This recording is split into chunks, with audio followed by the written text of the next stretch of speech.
بسم الله الرحمن الرحيم. الحمد لله والصلاة والسلام على رسول الله، وحياكم الله مع الإسلام ببساطة. ونحن نحاول أن نفهم الصورة الشاملة للإسلام من خلال عدة مداخل. تحدثنا عن مدخل أهداف الإسلام، ونحن الآن في مدخل آخر، فهم الإسلام من خلال القرآن. ونحن في باب رئيسي جدا وهو أصناف الناس. وذكرت لكم أن في مستويين، دنيا وآخرة. في الدنيا الناس نتكلم عن مسلم وكافر ومحارب، في الآخرة مؤمن وكافر. وحدثتكم عن الأصناف الدنيوية وما ينبني عليها. الدنيا هذه للدنيا، احنا لنا الدنيا، ما ندري من يذهب الجنة من يذهب النار، هذا ليس عملنا، هذا قرار إلهي ليس قرار دنيوي. احنا الدنيا اللي ينطق الشهادتين نعامله معاملة مسلم، اللي يحارب نحاربه مسلم او كافر، هذه القوانين العامة. الآن نروح للآخرة.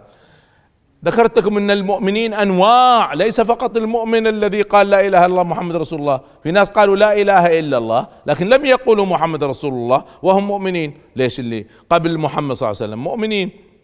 وذكرت لكم عدة اصناف، منهم المؤمن الموحد اللي اسلم و يعني عمل معاصي صغيرة، لم يعمل كبائر. والمؤمن الموحد الذي عمل صغائر كبائر، والمؤمن الذي قبل الإسلام، والمؤمن الذي تبع الأنبياء، والمؤمن الذي بعد الإسلام لكن ما وصلته رسالة الإسلام، والمؤمن الذي بعد الإسلام وصلته رسالة الإسلام لكن وصلته مشوهة، والذي يبحث بجد عن الحقيقة.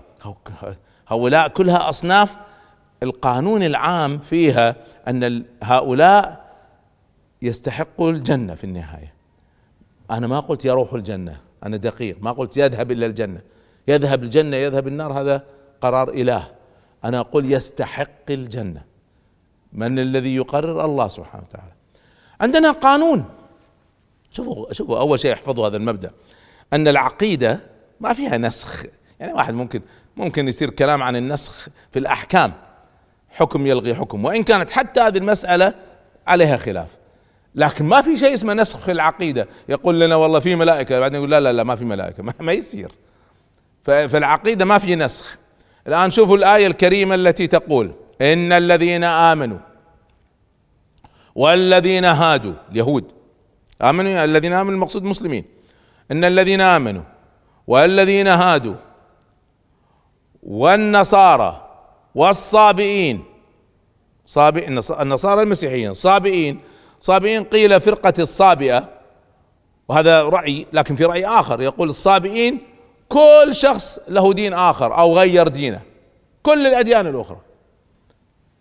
أصدر لنا الله سبحانه وتعالى القانون العام في الآخرة: من آمن بالله واليوم الآخر وعمل صالحا، 3 شروط: إيمان بالله واليوم الآخر وعمل صالحا، ما في غيرها، فلهم أجرهم عند ربهم ولا خوف عليهم ولا هم يحزنون. يلا بعض الناس يقول بس المسلمين يروحوا الجنة. الله سبحانه وتعالى ذكر كل هذه الأصناف، كيف بس المسلمين يروحوا الجنة؟ فهذا الوعد الإلهي. الآن خلينا ناخذ الصنف الآخر في الآخرة. الصنف الأول هو المؤمنين، والقانون العام أن أي واحد من هذه الأصناف يستحق الجنة. من الذي يقرر؟ الله عز وجل. الآن نروح للصنف الآخر في الآخرة. الصنف الآخر في الآخرة هم الكفار، والكفار أنواع في الآخرة أيضا. من هو الكافر؟ الذي لم يوحد الله، وهم أصناف. في واحد لا يؤمن بالله أصلا، هذا كافر. في واحد آمن بالله وأخذ مع الله شركاء، فهذا اسمه مشرك. إذن الأول اسمه كافر، لا يؤمن بالله اسمه ملحد. اللي ما يؤمن بالله أصلا نسميه ملحد. اللي يؤمن بالله ويؤمن معه بآلهة أخرى نسميه مشرك.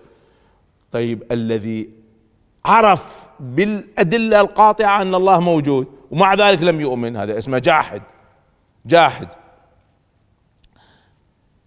الآن احنا قاعدين نتكلم عن العلاء. شوفوا التقسيم الأخروي كله مرتبط بنظرة هذا الإنسان لله. الحديث عن الإيمان وعن التوحيد، العلاقة بالله سبحانه وتعالى. أيضا الذي عرف الرسول صلى الله عليه وسلم وعرف انه حق ورفضه. والرسول صلى الله عليه وسلم مرسل من عند الله، ارسلت لك رسول واثبت لك انه هو رسول من عندي وانت رفضته، فهذا ايضا كافر. اذا الكفار هؤلاء انواع. هؤلاء الكفار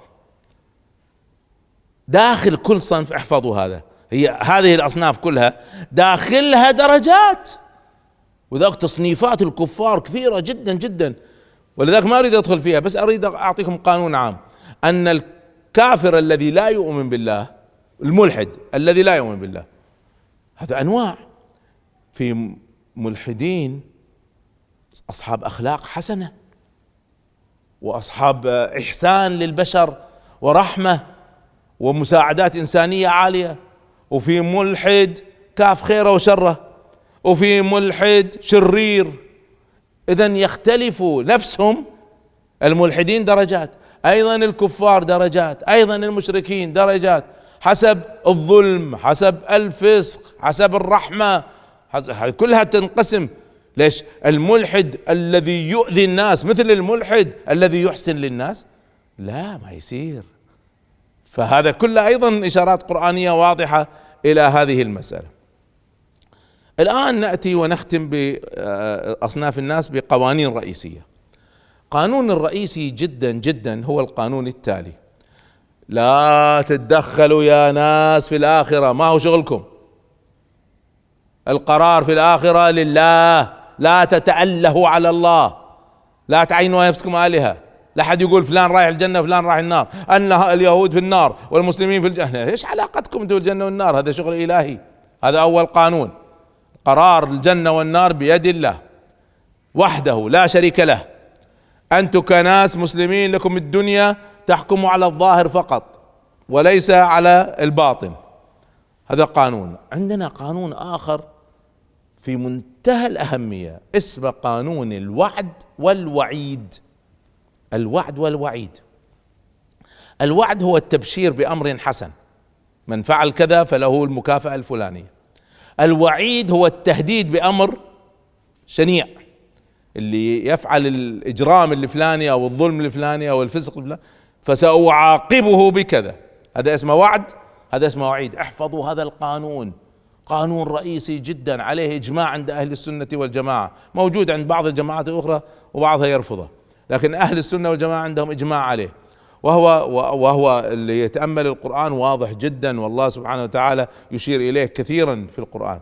على كل حال، ما القانون هو كالتالي: إن الله لا يخلف الميعاد. ميعاد يعني الوعيد، الوعد. إذا وعد بشيء سيعطينا، انتهت، سيعطينا الله سبحانه وتعالى هذا الأمر. فلا تشكوا في وعد الله أبدا أبدا، لأن إخلاف الوعد نقص وعيب. أنا أعد أحد من موظفيني بمكافأة ثم تأتي ولا يفعل ما مطلوب منه ولا يعطيه، هذا عيب، نقص، قلة مروءة. فهذا الوعد. الآن ما هو الوعيد؟ التهديد. هنا جئنا إلى مبدأ احفظوه الله يخليكم. إخلاف الوعد قلنا نقص، طيب إخلاف الوعيد هل هو نقص؟ خلينا نشرحها. نرجع ولله المثل الأعلى. مدير في العمل قال لأحد الموظفين: إذا فعلت كذا سأخصم منك راتب شهر، وقام هذا الموظف وفعلها.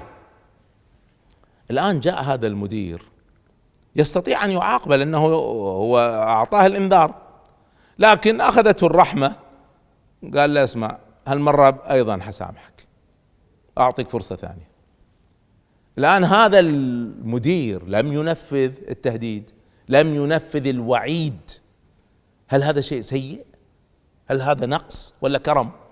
احفظوها: خلاف الوعد نقص وقلة مروءة وقلة شهامة. خلاف الوعيد كرم ورحمة وفضل. فبالتالي ما في مشكلة في الوعيد. طيب الآن الوعيد كل أنواع التهديد، الله هدد المشركين وهدد الكفار وهدد الذي يقتل نفسا وهدد الزانية والكاسيات العاريات، هذا كل أنواع وعيد. هل بالضرورة أن هذا الوعيد سينفذ؟ لا قد لا ينفذ. الله سبحانه وتعالى بيده القرار الأول والآخر، هو الذي يقرر. قد إنسان يفعل كل هذه المعاصي ويقول له روح الجنة، هؤلاء إلى الجنة ولا أبالي. فالله سبحانه وتعالى هو أرحم الراحمين، وهو أرحم بنا من أنفسنا. الرسول صلى الله عليه وسلم في إحدى المعارك، بعد المعركة تعرفوا صارت فوضى، ففي واحدة شافها تركض، هو وكان معاه كبار الصحابة، تركض كالمجنونة، فقال ما لها؟ قالوا فقدت رضيعها، طفل رضيع طاح مع المعركة، فلما وجدته أخذته تقبله وتضعه على صدرها. والناس تنظر إلى هذا الموقف العجيب من الرحمة. بعدين هي انتبهت ان الرسول صلى الله عليه وسلم وكبار الصحابة قاعد يشوفوها، فالتفتت إليه قالت يا رسول الله أليس الله بأرحم الراحمين؟ قالت بلى. قالت أليس الله بأرحم بنا من المرأة برضيعها؟ قال بلى. قالت فإن المرأة لا تلقي رضيعها إلى النار. ايش السؤال البديع، إن المرأة لا تلقي رضيعها إلى النار. فبكى النبي صلى الله عليه وسلم قال إن الله لا يلقي في النار. صحيح في وعيد، لكن الله أرحم الراحمين. إن الله لا يلقي في النار إلا كل مارد متمرد لا يؤمن بالله. يعني أولا لا يؤمن بالله، بس ليست وحدها، مارد يعني ترك كل الأوامر، تمرد يعني لا يلتزم بأي طاعة، ومتمرد يعني ظلم الناس وآذى الناس، فعل 3 أشياء: كفر ولم يطع، لم يفعل الصالحات، وفعل كل الأذى للناس. هذا الذي يرميه في النار لأنه يستحق النار. هؤلاء المجرمين الكبار الذين قتلوا في شعوبهم وقتلوا في البشرية، وبعدين أين العدل؟ هؤلاء يجب أن يعاقبوا بصورة من الصور. فالله سبحانه وتعالى قد يخلف الوعيد، لكنه لا يخلف الميعاد. هكذا نفهم أصناف الناس.